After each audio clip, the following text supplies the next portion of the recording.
धुळे तालुक्यातील अकलाड ते मोराणे प्रदेश नेर गावात बिबट्याचे वावर असून या 3 शेळ्या फस्त केल्या आहेत।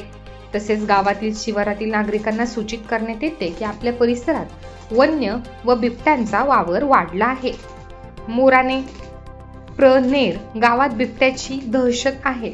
तसेच गावातील मयूर देशमुख यांच्या शेतातील घराजवळ बिबट्याने मध्यरात्री कंपाऊंड मध्ये शिरून स्वतःच्या मालकीच्या बांधलेल्या 3 शेळ्या फस्त केल्या आहेत। यात 20 ते 25 हजारांचे नुकसान झाले आहे। तसेच नागरिकांमध्ये भीतीचे वातावरण निर्माण झालेले आहे। तसेच सर्व नागरिकांनी स्वतःची, कुटुंबाची व आपल्या पशुधनाची काळजी घ्यावी। रात्री बेरात्री शेत शिवारात एकट्याने फिरू नये असे आवाहन तलाठी कार्यालय अकलाड मोराणे नेर याच्या मार्फत सांगण्यात आले आहे। तसेच बिबट्याचा बंदोबस्त लवकरात लवकर करावा अशी मागणी वन विभागाकडे अकलाड व मोराणे नेर